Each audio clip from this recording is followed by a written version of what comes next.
Olá, tudo bem com vocês? Depois de uma pausa necessária, estamos de volta aqui com os nossos vídeos no canal e não poderíamos deixar de comentar sobre a polêmica decisão do governo brasileiro em sediar a Copa América esse ano. O cenário envolve aí muitas áreas como a esportiva, a política e a econômica. Então, vamos nos aprofundar nesse tema? Vem comigo!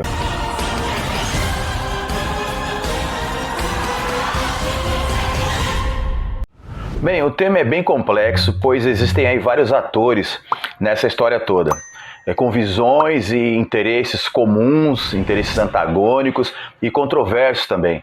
E envolve a área esportiva, a área política e a área econômica. A Copa América ela iria ser disputada em 2020 na Colômbia e na Argentina. E por conta da pandemia, ela foi transferida para este ano. Só que o cenário este ano ele é pior do que o cenário do ano passado, pois a Colômbia, além da pandemia, ela vive uma crise social há mais de um mês, com o povo indo às ruas para protestar contra o governo do presidente Iván Duque, em sua reforma tributária, com o aumento de impostos. O povo ele conseguiu até que o governo recuasse nessa questão. E o ministro da Fazenda foi demitido. Porém, o povo se fortaleceu e continuou nas ruas com protestos e querendo aí a reforma da polícia, né, pelo abuso de autoridade, reforma na saúde, mudança nos rumos de um governo de direita com um modelo econômico bem conservador que protege parte da sociedade latifundiária e protege aí e é aliado do setor privado e não aponta as pautas sociais. E a Colômbia é o segundo país em desigualdade social, ficando apenas atrás de quem? De quem? Do Brasil. Do Brasil, é verdade. Então, assim, o que está acontecendo na Colômbia deveria ser pauta diária pela nossa mídia, pela imprensa aqui local, principalmente da grande mídia. Agora, por que isso não acontece?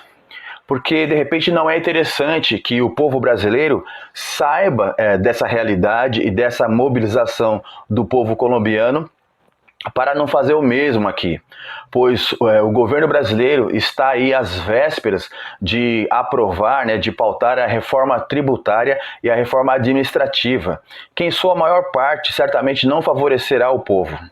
Placar entre Colômbia e Brasil? 7-1 para a Colômbia. Então vamos falar agora da Argentina. A Argentina vive a pandemia e foi esse o motivo principal da desistência pela Copa América. O país fez um lockdown aí de 9 dias e vai estender essa medida.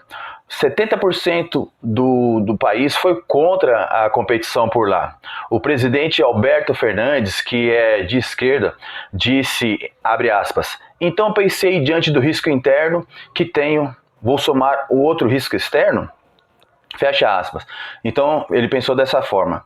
Foi tomada a decisão juntamente com seus ministros, inclusive a ministra da Saúde, depois que essa ministra veio de Cuba e foi lá ver a produção da vacina contra a Covid-19 lá na ilha. Repetindo, a ministra da Saúde foi até Cuba ver a produção da vacina contra a Covid-19.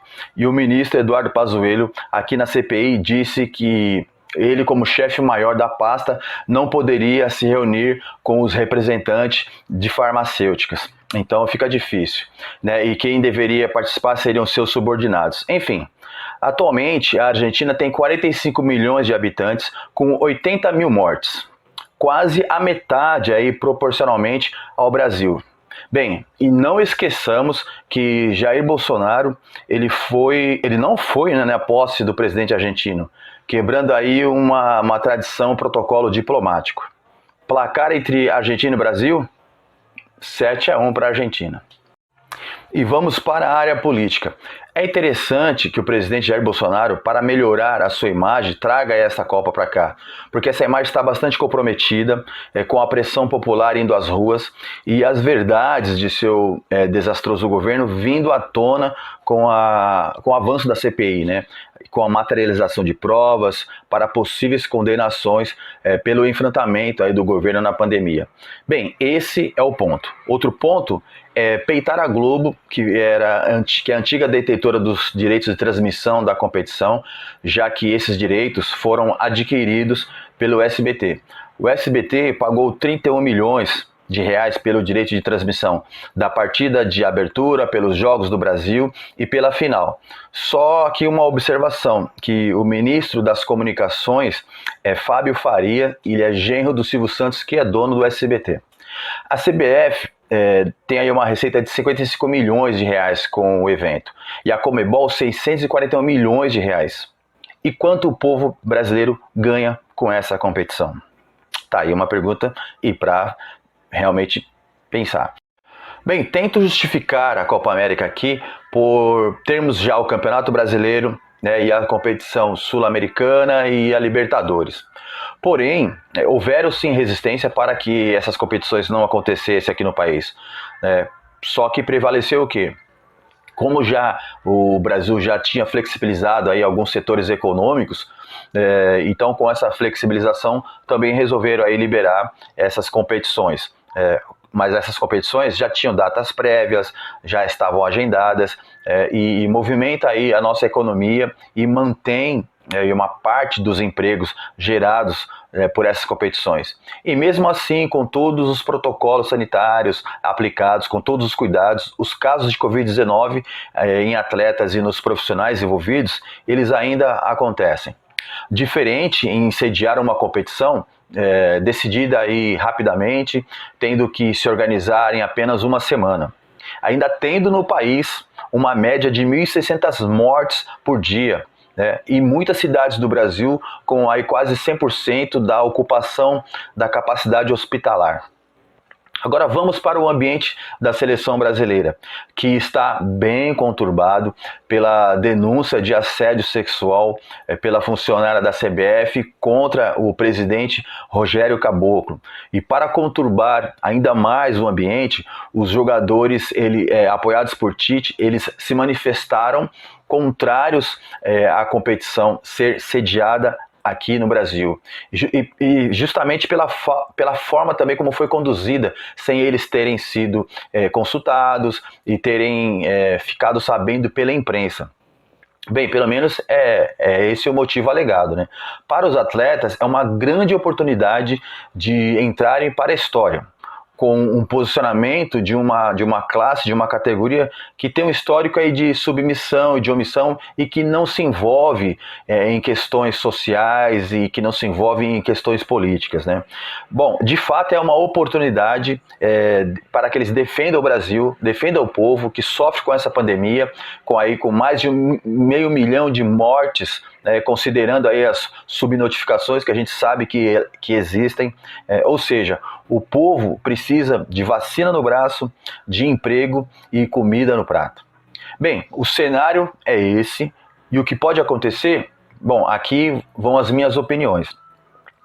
Pela primeira vez, as decisões dos jogadores podem entrar para a história, com diversos desdobramentos.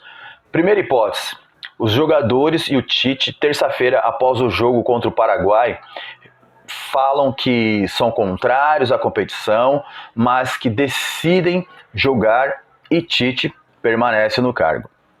O que é bem provável que aconteça, porque estão arrastando aí esse pronunciamento já praticamente por uma semana. E essa decisão em não competir, essa decisão já poderia ter sido dada antes, né, para a CBF, que tivesse um tempo aí de preparar e ter um plano B. Enfim, se a decisão for competir, ao meu ver, entra para a história de forma tão positiva. E se a decisão for em não competir, entra para a história de uma forma positiva. A CBF teria que rapidamente convocar a seleção paralela, né, ter um plano B.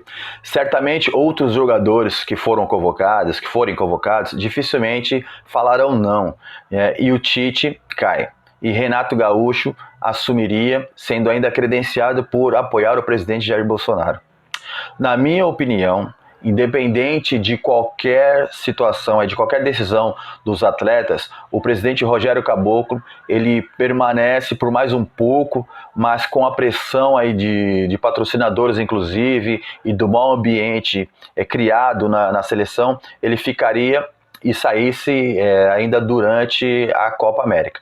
Mas enquanto eu preparava para gravar esse vídeo, aí veio a notícia de que o presidente Rogério Caboclo foi afastado pelo período de 30 dias e que quem assume a presidência é o vice-presidente Coronel Nunes, tá? Coincidentemente um militar, né, e conhecido por ter colaborado com a ditadura militar.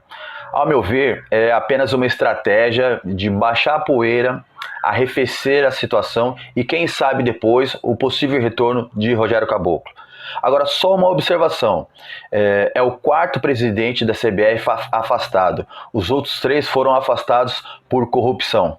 Bom, enquanto isso, a Eurocopa será disputada em 11 países sedes, com 24 seleções. A Inglaterra, por exemplo, com 70% de vacinados com a primeira dose e 50% com a segunda dose, terão estádios com público nos jogos. E nós aqui ainda discutindo a cloroquina. Bom, como venceremos uma Copa do Mundo se estamos sempre atrás da Europa em termos de desenvolvimento, em termos de organização, de consciência e de uma educação aí em vários sentidos? O placar, o 7-1 para a Alemanha em 2014, não foi por acaso. Enfim, a Copa América aqui será uma ação política, né, do presidente, no alto aí de seu autoritarismo, e fará da final aí, de repente, o seu palanque com todos os holofotes, com o público no estádio, né, em sua maioria, de repente, eu acredito que seja os seus apoiadores, e ele entregando a taça ali para o campeão. Esse é o cenário idealizado por essa decisão de trazer a Copa para cá. Agora, o Brasil continua mergulhado aí na crise sanitária, numa crise institucional e democrática de sua história. Bom, ficarei surpreso se acontecer de forma diferente. O futebol e a política sempre estiveram e continuarão juntos, mas não devem manipular e muito menos alienar o povo. A gente precisa, né, o povo precisa resgatar a capacidade de se indignar e ser aí um povo mais atuante, né, nas conquistas sociais e preservação dos direitos já adquiridos. Jogadores e povo com cultura e conhecimento são menos manipulados. E o placar final de tudo isso? Pandemia 7, Brasil 1. Eu agradeço a vocês e até o próximo vídeo.